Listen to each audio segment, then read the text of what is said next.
جتنی مؤثر آواز مولانا ہدایت الرحمان کی اسمبلی میں، اس سے بہتر آواز کوئی بتا دو مجھے کہ حق دو بلوچستان کو، حق دو عوام کو. یہ ہمارا سلوگن ہے، اور بلوچستان کے تمام ایشوز کو رکھیں گے، اور یوتھ کو اسپیشلی ہم اپنے ساتھ ملائیں گے انشاءاللہ، اور سب جگہ پہ کام کریں گے، ہر بیلٹ میں جائیں گے، ہر جگہ جائیں گے، اور یہ بڑی کیمپین بنائیں گے. جہاں تک حکومت کا تعلق ہے، جماعت اسلامی کی جو بھی تحریک ہے وہ برسر زمین ہے. ہم نے کبھی بھی زیر زمین یا کوئی سازش یا کسی کے اعلی کار بن کر، پاکستان کے ساتھ ہماری جو لائلٹی ہے وہ ہمیں کسی سے بتانے کی ضرورت نہیں ہے، اور پاکستان کے لیے ہم نے بہت کچھ کیا ہے، جانیں دی ہیں، قربانیاں دی ہیں، پھانسیوں کے پھندوں پہ ہم جھولتے رہے، تو ہمیں تو کوئی بھی حب الوطنی کا کوئی سرٹیفکیٹ کسی سے لینے کی ضرورت نہیں ہے الحمدللہ. وہ چیزیں جو غلطی نہیں تھیں بنیادی طور پر، پالیٹکس میں یہ بہت اچھا ہوتا ہے کہ آپ اتحاد کریں، آپ مشترکات کے اوپر جد و جہد کریں، لیکن دوسرے لوگوں نے ہمیشہ ان اتحادوں کا فائدہ اٹھایا، ڈیل کر لیں، راستے سے چلے گئے، اور جماعت اسلامی آگے نہیں بڑھ سکی.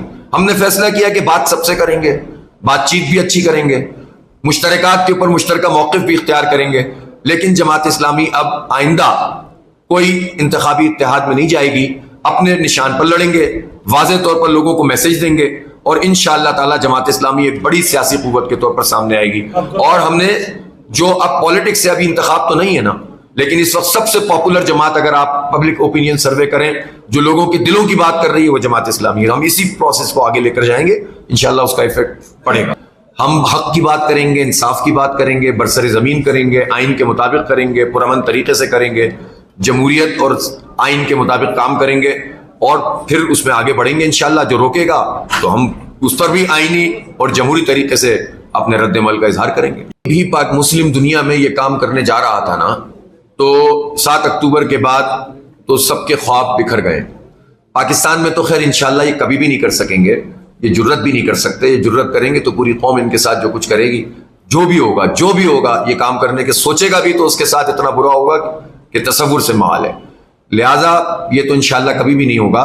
لیکن میں سمجھتا ہوں کہ یہ مسلم دنیا کی بحیثیت مجموعی بے اہمیتی ہے حکمرانوں کی، جس کے نتیجے میں اسرائیل کو یہ طاقت ملی ہے کہ وہ ہمارے بچوں کو مار رہا ہے. جنگ میں تو ہار چکا ہے وہ حماس سے، وہ تو صرف ہمارے بچوں سے بدلہ لے رہا ہے، عورتوں سے بدلہ لے رہا ہے. تو یہ تو ہماری کمزوری ہے نا، جس کی وجہ سے وہ طاقتور بنا ہوا ہے. اگر ہمارے پاکستان اس میں بہت اہم رول پلے کر سکتا ہے. عرب ممالک اب صرف ثالثی کے طور پر تو بعض ممالک کردار ادا کر رہے ہیں، لیکن ان کو جو پرو ایکٹیو اپروچ کے ساتھ اسرائیل کو روکنا تھا وہ انہوں نے نہیں روکا. بہرحال اس پر ہماری پورا ایک موقف موجود ہے، اور ہم یہ سمجھتے ہیں کہ مسلم دنیا کو بھی، اور اسپیشلی پاکستان کی جو حیثیت ہے اس کو اپنا زیادہ بڑا رول ادا کرنا چاہیے. تحفظ آئین پاکستان کی تحریک ہے، بے شک چلائیں، ان کو حق حاصل ہے. بلکہ میں تو کہتا ہوں تحریک چلائیں تو صحیح، وہ ہے کہاں، کہیں نظر آئی ہے آپ کو؟ تو اسی طرح مطلب سارا انحصار اگر لوگ اس پہ کر رہے ہیں کہ جب جماعت اسلامی کسی اتحاد کا حصہ بن جائے تو کوئی تحریک چل جائے گی، تو اب تو جماعت اسلامی یہ والا کام ذرا مشکل سے کرے گی. جماعت اسلامی اپنی تحریک خود چلائے گی اور عوام کے ساتھ اتحاد کر کے چلائے گی.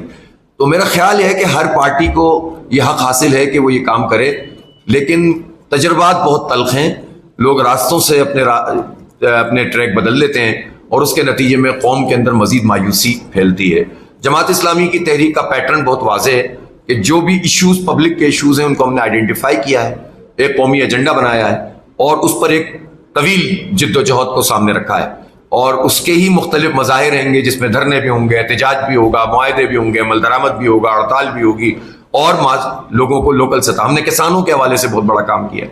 پہلی مرتبہ شاید پاکستان میں کسی پارٹی نے کسانوں کے ایشو کو ایڈریس کیا جب ان سے گندم نہیں خریدی گئی. ہم مزدوروں کی بات کر رہے ہیں، ہم تعلیم کے مسئلے کو پاکستان کا ٹاپ کا مسئلہ بنانا چاہتے ہیں. اس کی بہت تفصیلات ہیں، میں اس وقت نہیں بیان کر رہا کہ کس طرح طبقاتی نظام تعلیم نے غریبوں کو برباد کر کے رکھ دیا ہے. ان کے لیے تو مواقع ہی نہیں ہے کہ وہ آگے بڑھ سکیں. آپ یونیورسٹیوں میں جائیں، آپ غریب آدمی فارغ ہو گیا، مڈل کلاس پھڑپڑا رہا ہے، بس صرف چند لوگوں کے لیے تعلیم رہ جائے گی. تو اب یہ اس پہ کون بول رہا ہے؟ کوئی بھی نہیں بول رہا. تو یہ ہمارا ایجنڈا ہے، اور اس پہ انشاءاللہ ہم یوتھ کے ساتھ اتحاد کریں گے، باقی پارٹیوں کی سب کی عزت کریں گے. یہ ظاہر ہے، مجھے پتا ہے یہ 40-50 سال پرانے سوالات ہیں بعض دوستوں کے جو نکل کر آتے ہیں اور وہ آتے رہیں گے ہمیشہ، اور ہم ان کو خوش دلی سے قبول کرتے رہیں گے آپ کے سوالوں کو. لیکن بات یہ ہے کہ جماعت اسلامی آئین قانون کے دائرے میں رہتے ہوئے بات کرتی ہے. جہاد فی سبیل اللہ سے ہم کبھی بھی دستبردار نہیں ہو سکتے. پاکستان میں کوئی پارٹی ایسی ہے جس نے اس طرح کھل کر حماس کی حمایت کی ہو؟ ڈرتے ہیں لوگ، بیان نہیں دیتے. بڑی بڑی دعوے دار جو ہے نا اس کی حمایت نہیں کرتے اور ان کے ساتھ کھڑے نہیں ہوتے. پاکستان سے اسماعیل ہنیہ کی شہادت کے بعد پورے پاکستان سے واحد میں گیا تھا ان کی جنازے میں شرکت کرنے کے لیے. وہاں تو مجھے سفارت خانہ بھی نظر نہیں آیا، حالانکہ قطر کا جو بادشاہ تھا اپنے والد کے ساتھ موجود تھا. آپ سوچیں نا، لیکن پاکستان نے یہ کام نہیں کیا. ٹھیک ہے، بعد میں جا کر 2 دن بعد آپ نے کال دی یہ کیا کہ چلیں ہم نماز جنازہ پڑھیں، پرچم یہ کریں وہ کریں، سوگ منائیں، لیکن ہمیں کوئی مسئلہ نہیں. لیکن ہم جانتے ہیں، شریعت کے تقاضے بھی جانتے ہیں اور اپنے آئین اور قانون کی حدود بھی جانتے ہیں، اور اس کے مطابق ہی بات کرتے ہیں. جہاد سے کبھی دستبردار نہیں ہو سکتے، لیکن جہاد کی شکلیں ہوتی ہیں. مسلمانوں کے معاشرے میں جہاد دعوت، تبلیغ، سیاسی مزاحمت اور مظلوموں کی داد رسی اور تعلیم دینے اور حق کو بیان کرنے اور اپنے حصے کا کام کرنے کے نتیجے میں ہوتا ہے. اور قتال کے میدان میں جو دشمن سامنے کھڑا ہو تو جہاد بندوقوں سے ہوتا ہے. ہم اس دونوں جہادوں کی ڈیفینیشن قرآن کی روشنی میں جانتے بھی ہیں اور اس پر عمل بھی کرتے ہیں. ایک تو یہ کہ یہ بالکل بھی نہ ہوتا، یہ بھی نہ ہوتا، پنجاب کے لیے بھی نہ ہوتا اگر جماعت اسلامی میدان میں موجود نہ ہوتی اور وہ پریشر نہ ڈال رہی ہوتی. کس کا موضوع تھا یہ؟ کون پوچھ رہا تھا؟ لیکن انہوں نے فیس سیونگ کے لیے یہ کام کیا. اور مجھے افسوس ہے میاں نواز شریف صاحب کی سیاست 30 سال کے بعد بھی لوکل پولیٹکس ہی رہی. ان کو تھوڑا سا تو بڑا ہو جانا چاہیے تھا. ان کو یہ چاہیے تھا کہ اپنے بھائی کو تو کم از کم ساتھ بٹھا لیتے اور وفاقی سطح پر ریلیف دیتے، گریجولی دیتے چلیں، ان کے پوائنٹ آف ویو سے کہتا ہوں. اور ان کو یہ چاہیے تھا کہ اپنے اتحادیوں سے بات کرتے.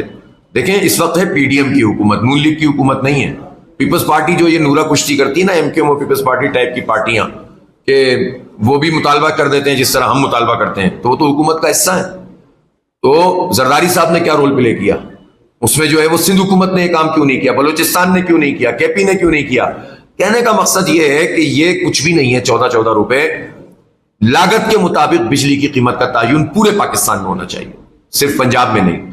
جو ہوا ہے وہ بھی ہماری کامیابی ہے کہ ہم نے ان سے کروا لیا یہ، لیکن یہ پینٹ ہے. یہ مونگ پھلی کے دانوں سے پاکستان کا مسئلہ حل نہیں ہوگا. خود پنجاب کے لیے کا مسئلہ کیسے حل ہو جائے گا؟ تو باقی جو صوبے ہیں ان میں تو ویسے ہی ان ظالموں نے کچھ نہیں کیا. لہٰذا ہماری یہ تحریک اسی لیے تو جاری ہے، اور ہم نے ہڑتال بھی اناؤنس کی ہوئی ہے کہ ان کے اوپر ایک عوامی دباؤ پڑے اور اس کے ذریعے سے ہم اپنا حق حاصل کریں.